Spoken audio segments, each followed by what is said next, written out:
दोस्तों, तो आज यानी 6 जून 2026 का दिन क्या केंद्र सरकार को भारी पड़ गया? क्या कॉकरोचों के आगे मोदी सरकार झुकने जा रही है? क्या धर्मेंद्र प्रधान का इस्तीफा होने जा रहा है? और कैसे कॉकरोचों के इस प्रोटेस्ट में प्रधानमंत्री मोदी, राहुल गांधी भी मौजूद है? सब कुछ आपको विस्तार से बताते हैं। उससे पहले अभी का आप हाल देख लीजिए। शाम के 5 बज चुके हैं। अब यहाँ बिल्कुल प्रोटेस्ट समझिए बहुत सफल रहा, शांतिपूर्ण संपन्न हुआ। बस अब जाने वाले जो दिल्ली पुलिस है, पैरा मिलिट्री फोर्स है, तमाम फोर्सों को अब जो है लोगों को निकाला जा रहा है।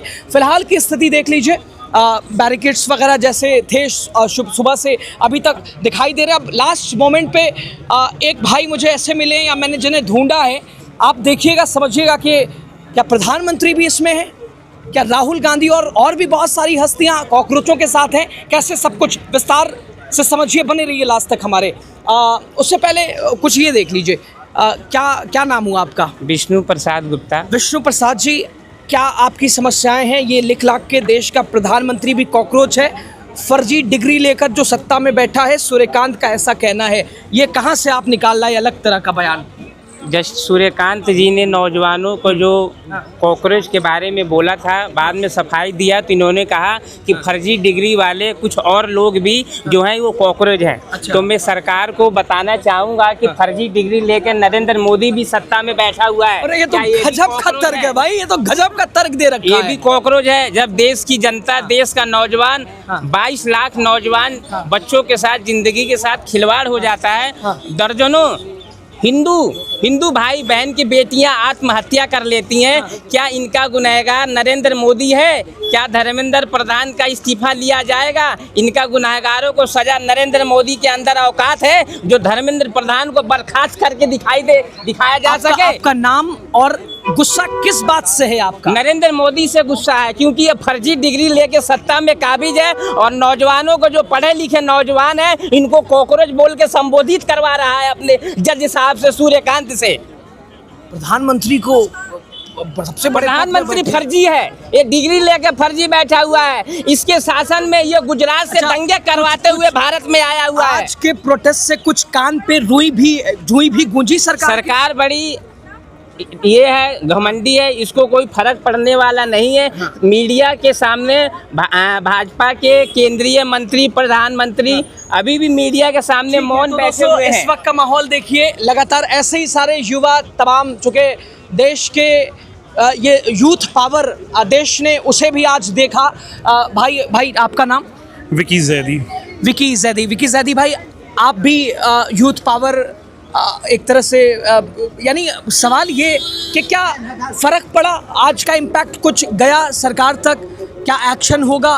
क्या पेपर लीक रुकेंगे? क्या युवाओं का भविष्य सुधरेगा? बड़े सवाल। मैं सबसे पहले कहना चाहता हूं कि अटल बिहारी वाजपेयी जी ने कहा था कि पार्टियां आती जाती रहती हैं, देश बड़ा होना चाहिए।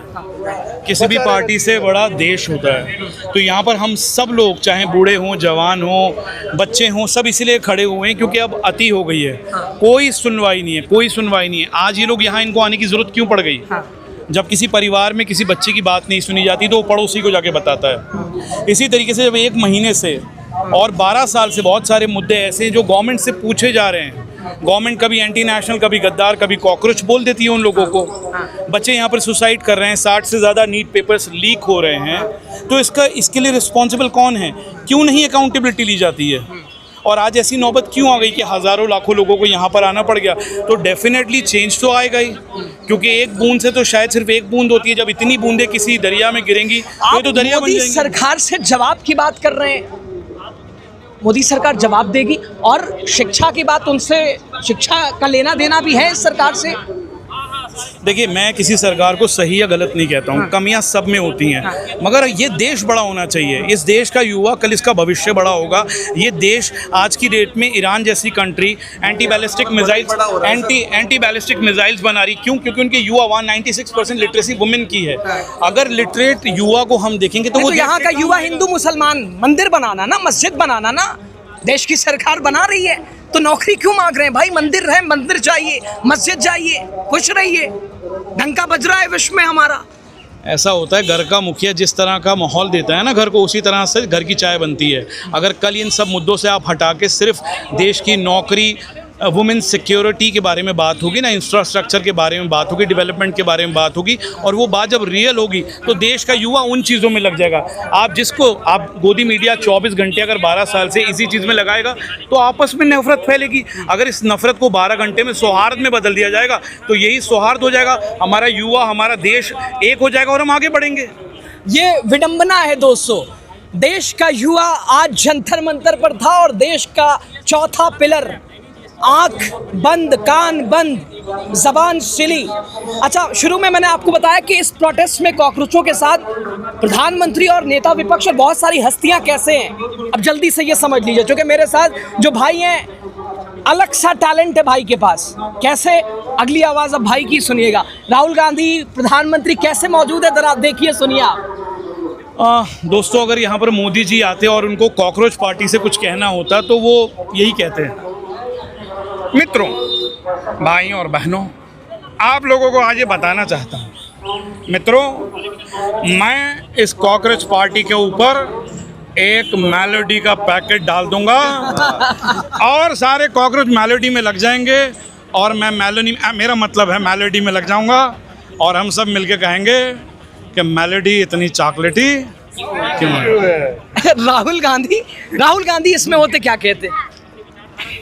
देखिए भैया, मेरा यही कहना है कि कॉकरोच पार्टी अगर आती है तो मैं भी अपने घर के सारे कॉकरोच पार्टी के साथ ही कर दूंगा, यही मानना है। अच्छा, एक सवाल, इन युवाओं के ऐसे सड़कों पे आने को लोग कह सकते हैं या कह रहे हैं अपोजिशन फंडेड या फिर रूलिंग गवर्नमेंट वो फंड कर रही है, इसको कैसे काउंटर किया जाए इन लास्ट? देखिए, जो जैसा सोचता है ना वो वैसा होता है। अगर आपने जितने भी आंदोलन इससे पीछे हुए हैं, जो उन्होंने एंटी कांग्रेस ऑपरेशन किया था नाज़ारे वाला, वो अगर आप उसको देखेंगे, उसकी डीप चेक करेंगे तो उसके अंदर वो फंडेड ऑपरेशन था। इनकी जो रैलीज़ होती हैं वो फंडेड होती हैं। कई बार ये स्कूप मीडिया खड़ा था पीछे, उन्होंने कई बार इसको डिसमेंटल करा है कि वो 200 रुपए लेकर आ जाते हैं। तो जैसा जो आदमी सोचता है वैसा ही उसकी प्रतिक्रिया होती है। अच्छा, अपोजिशन के सारे मुद्दे तो कॉकरोच पार्टी ने उठा लिए, अपोजिशन का काम फिर क्या रह जाएगा? उनकी जगह एक और फ्रंट ने ले लिए, तो ये तो नुकसान तो जो वोट बैंक छिटक रहा है वो अपोजिशन का ही हो रहा है। देखिए सर, आपदा में अवसर होता है। हाँ। आम आदमी पार्टी भी एक आपदा के टाइम आई थी, अवसर प्राप्त किया। जो आज का युवा, आज का जो समाज है भारत का, वो बेवकूफ़ नहीं है। जो अच्छे काम करेगा वो उसके साथ जाएगा। मगर इन 12 सालों में हमारे देश ने ये भी समझ लिया है कि सिर्फ बातों से काम नहीं होगा, अब रिज़ल्ट ऑन पेपर होगा। अगर अब किसी के हाथ में हम बागडोर देंगे तो हमें साल भर में रिज़ल्ट भी चाहिए, वरना फिर उसका भी यही होगा कि उसके भी अगेंस्ट लोग खड़े हो जाएंगे। चलिए, बहुत शुक्रिया जैदी साहब जुड़े हमसे। तो दोस्तों, लगातार आज का माहौल बड़ा इसे आप चैलेंजिंग भी कह सकते हैं, चुनौतीपूर्ण केंद्र सरकार के लिए, चूँकि अब ये युवा, चूँकि आप इसे कह रहे थे अरे ये तो रील वाले लोग हैं, लेकिन आज रियल में भी आपने ताकत देख ली। और अब अगला कदम जो होगा, कहीं ना कहीं जो जिम्मेदारी लेने वाली सरकार है या मंत्री हैं, उन लाडले मंत्रियों को भी अब अपनी कुर्सी छोड़नी पड़ेगी, अन्यथा यूथ पावर बांग्लादेश और नेपाल आपके सामने उदाहरण है। तो फिलहाल समय समाप्त हुआ, प्रोटेस्ट शांतिपूर्ण संपन्न हुआ और इस कॉकरोच जनता पार्टी की पूरी मुहिम पर क्या कुछ आपकी राय होगी दोस्तों, ज़रूर बताइएगा। लगातार हमने आज दिखाया आपको, राय जो भी हो आपकी, आप ज़रूर दीजिएगा। बहुत बहुत शुक्रिया आप सभी का।